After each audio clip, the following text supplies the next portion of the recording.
ምስጢረ ሥላሴ ማለት የአንድነት የሦስትነት ምስጢር ማለት ነው። ምስጢር መባሉም በእምነት የተገለጠ ያለ እምነትም የማይመረመር ስለሆነ ነው። ይኸውም አብ፣ ወልድ፣ መንፈስ ቅዱስ በስም በአካል በግብር ሦስት ሲሆኑ በባሕሪ በሕልውና በመለኮት ደግሞ አንድ ናቸው። እንደዚህ ባለ ድንቅ ነገር አንድ ሲሆኑ ሦስት ሲሆኑ አንድ ይባላሉና ይህም ልዩነት ሦስትነት ረቂቅና በሰው አእምሮ የማይመረመር ስለሆነ ምስጢር ይባላል። ስለዚህም በአንድ አምላክ በሦስት አካላት እናምናለን። የክርስትና መሠረተ እምነት በምስጢረ ሥላሴ ላይ የተመሠረተ ነው። ምስጢረ ሥላሴ የእምነታችን ዋነኛው ምሰሶ ነው። በመዳን ትምህርት ውስጥ የመጀመሪያውን ደረጃ የሚይዘው ምስጢረ ሥላሴ ነው። ለመዳናችንም መሠረት ነው። ክርስቲያኖች ሁላችን የተጠመቅነው በሥላሴ ወይም በአብ በወልድ በመንፈስ ቅዱስ ስም ነው። ማቴዎስ 28 ቁጥር 19። የሥራችን ሁሉ መጀመሪያ አድርገን በስመ አብ ወወልድ ወመንፈስ ቅዱስ ስንልም በሥላሴ ማመናችንን እየመሰከርን ነው። በሥራችን መጨረሻም ምስጋና ይሁን አንድ አምላክ ለሚሆን ለአብ ለወልድ ለመንፈስ ቅዱስ ዛሬም ዘወትርም ለዘላለሙ አሜን ብለን ሥራችንን በሥላሴ ስም ጀምረን በሥላሴ ስም እንፈጽማለን። ሆኖም ግን ምስጢረ ሥላሴ ለሰው አእምሮ እጅግ የረቀቀ ስለሆነ የሰው አእምሮ ሊያውቅ የሚችለው እግዚአብሔር በገለጠለት መጠን ብቻ ነው። የአንድነት ምስጢር አንድ አምላክ። ስለ ሥላሴ አንድነትና ሦስትነት ስናነሳ ቀድመን የምንመለከተው አንድነትን ነው። ይህም የሆነበት ምክንያት ለአንድነታቸውና ለሦስትነታቸው መቀዳደም ኖሮበት ሳይሆን የቁጥር መሠረት አንድ ስለሆነ በዚያው ለመጀመር ነው። እንዘ አሃዱ ሰልስቱ ወአንዘ ሰልስቱ አሃዱ።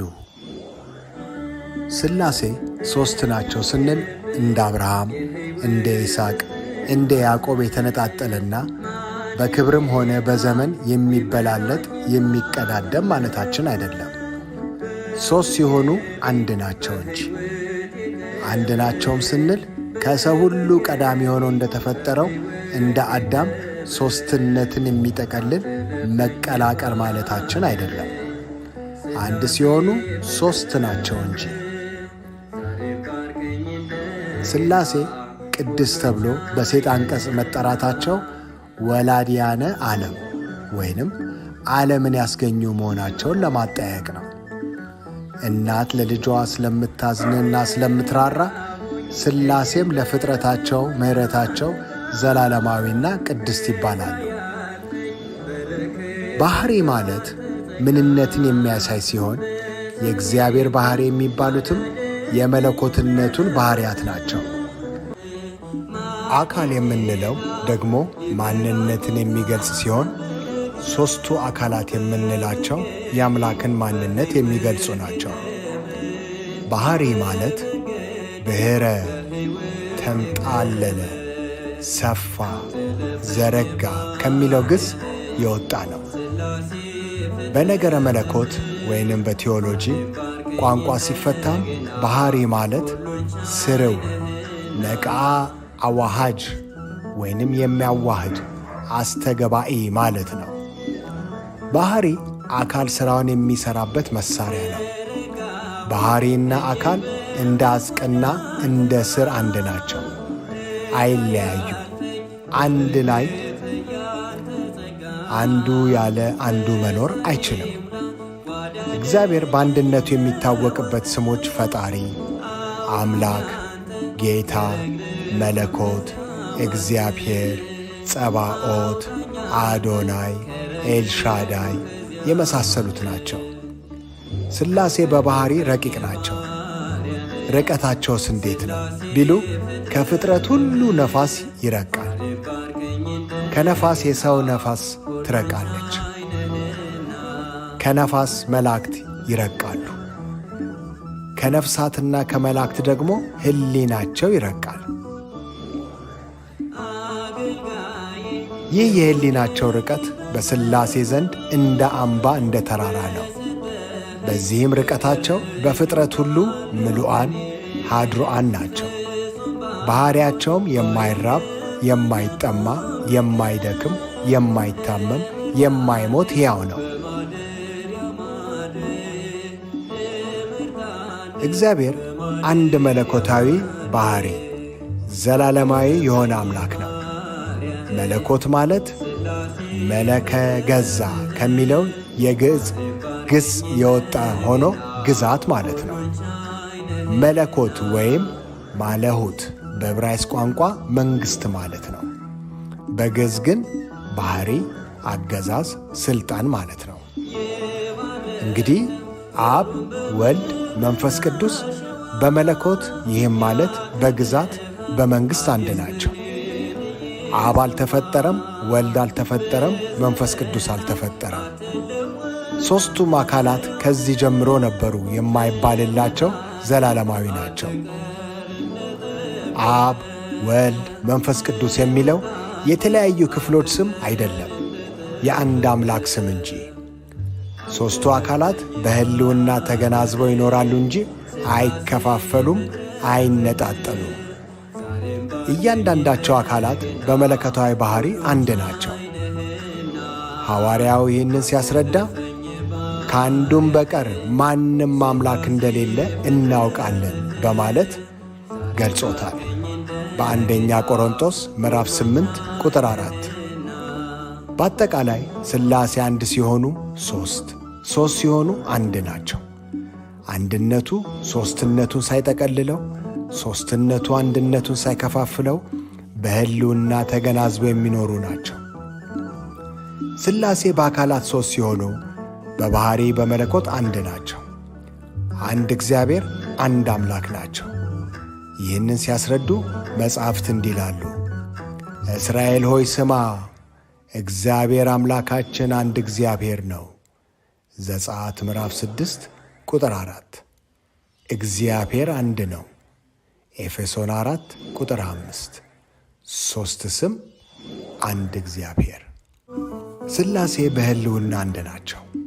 ሕልውና ማለት ነዋሪነት፣ ኑሮ፣ አነዋወር ማለት ነው። በነገረ መለኮት ቋንቋ አፈታት ግን አብ በወልድና በመንፈስ ቅዱስ ሕልው ሆኖ፣ ወልድም በአብና በመንፈስ ቅዱስ ሕልው ሆኖ፣ መንፈስ ቅዱስም በአብና በወልድ ሕልው ሆኖ በመኖር አንድ ናቸው ማለት ነው።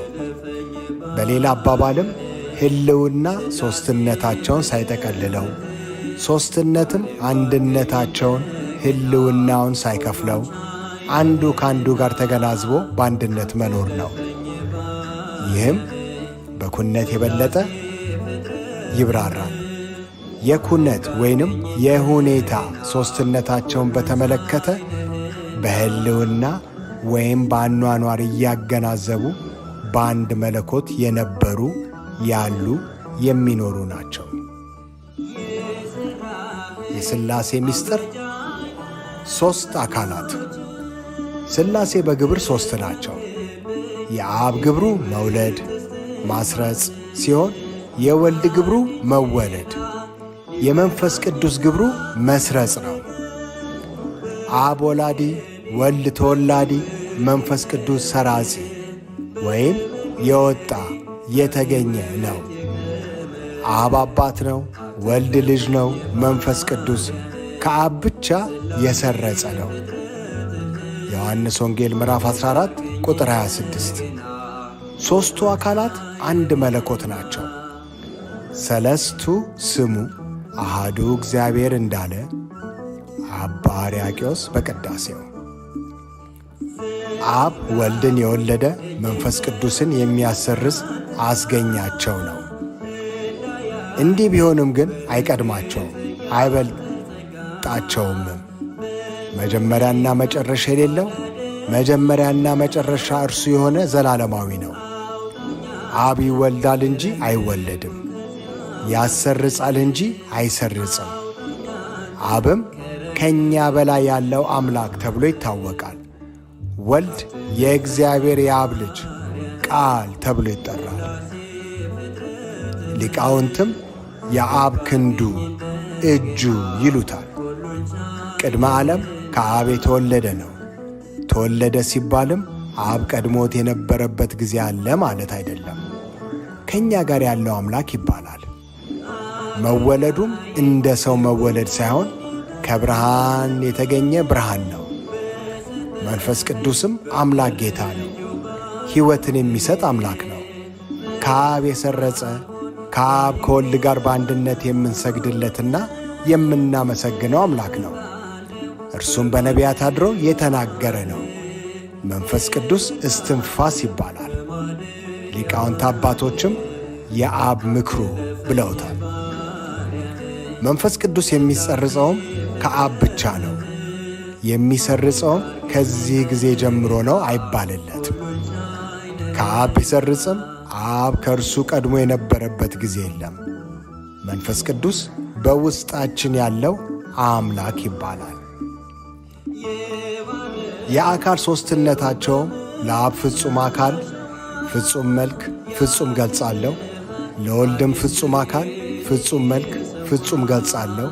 ለመንፈስ ቅዱስም ፍጹም አካል፣ ፍጹም መልክ፣ ፍጹም ገጽ አለው። ነገር ግን አይከፋፈሉም፣ አይነጣጠሉም፣ ፍጹም አንድ ናቸው። አካል የተባለውም ምሉዓ ቁመና ነው። ገጽ ከአንገት በላይ ያለው ፊት ነው። መልክዕ ልዩ ልዩ ሕዋሳት ዓይን፣ ጆሮ፣ እጅ፣ እግር ከዚህም የቀሩት ሕዋሳት ሁሉ ናቸው። እንዲህ ሲባል ግን የሥላሴ አካል እንደ ሰው አካል ውስን፣ ግዙፍ፣ ጠባብ አይደለም። ምልኡ ስፋህ ረቂቅ ነው እንጂ። ምልኡነታቸውና ስፋታቸው እንዴት ነው ቢሉ ከአርያም በላይ ቁመቱ፣ ከበርባኖስ በታች መሠረቱ፣ ከአድማስ እስከ አድማስ ስፋቱ ተብሎ አይነገርም፣ አይመረመርም። ምክንያቱም ሥላሴ ዓለሙን ይወስኑታል እንጂ ዓለሙ ሥላሴን አይወስናቸውምና። በኩነትም የአብ ከዊንነት ልብነት ነው። የወልድ የመንፈስ ቅዱስ ልባቸው እርሱ ነው። የወልድ ከዊንነት ቃልነት ነው። ለአብ ለመንፈስ ቅዱስ ቃላቸው እርሱ ነው። የመንፈስ ቅዱስ ከዊንነት ሕይወትነት ነው። የአብ የወልድ ሕይወታቸው እርሱ ነው። ይህም በአብ መሠረትነት ለራሱ ለባዊ አዋቂ ሆኖ ለወልድ ለመንፈስ ቅዱስ ልብ ዕውቀት መሆን ነው። ወልድ በአብ መሠረትነት ለራሱ ነባቢ ወይም ቃል ሆኖ ለአብ ለመንፈስ ቅዱስ ቃል መሆን ነው። መንፈስ ቅዱስም በአብ መሠረትነት ለራሱ ሕያው ሆኖ ለአብ ለወልድ ሕይወት መሆን ነው። ስለዚህ በአብ ልብነት ወልድ መንፈስ ቅዱስ ሕልዋን ናቸው፣ ያስቡበታል። በወልድ ቃልነት አብ መንፈስ ቅዱስ ሕልዋን ናቸው፣ ይናገሩበታል። በመንፈስ ቅዱስ እስትፋስነት አብ ወልድ ሕልዋን ናቸው፣ ሕያዋን ሆነው ይኖሩበታል። ሥላሴ ሦስቱ አካላት በአንድ ልብ በአብ ያውቃሉ፣ በአንድ ቃል በወልድ ይናገራሉ፣ በአንድ ሕይወት በመንፈስ ቅዱስ ሕያዋን ሆነው ይኖራሉ። ጌታችን ይህን ምስጢር እኔ በአብ እንዳለሁ አብም በእኔ እንዳለ ሲል ለሐዋርያት አስተምሯል። ዮሐንስ ወንጌል ምዕራፍ 14 ቁጥር 11። ወንጌላዊ ቅዱስ ዮሐንስ ቃልም በእግዚአብሔር ዘንድ ነበር፣ እግዚአብሔርም ቃል ነበረ፣ ይህ አስቀድሞ በእግዚአብሔር ዘንድ ነበረ ሲል ገልጾልናል። ዮሐንስ 1 ከቁጥር 1 እስከ 2። ቅዱስ ዮሐንስ በወንጌሉ ቃል በእግዚአብሔር ዘንድ ነበረ በማለት ወልድ በቃልነቱ በአብ ሕልውና መኖሩን ያስረዳል። ይህ አስቀድሞ በእግዚአብሔር ዘንድ ነበረ በማለቱ በመንፈስ ቅዱስ ሕልው ሆኖ መኖሩን ያስረዳል።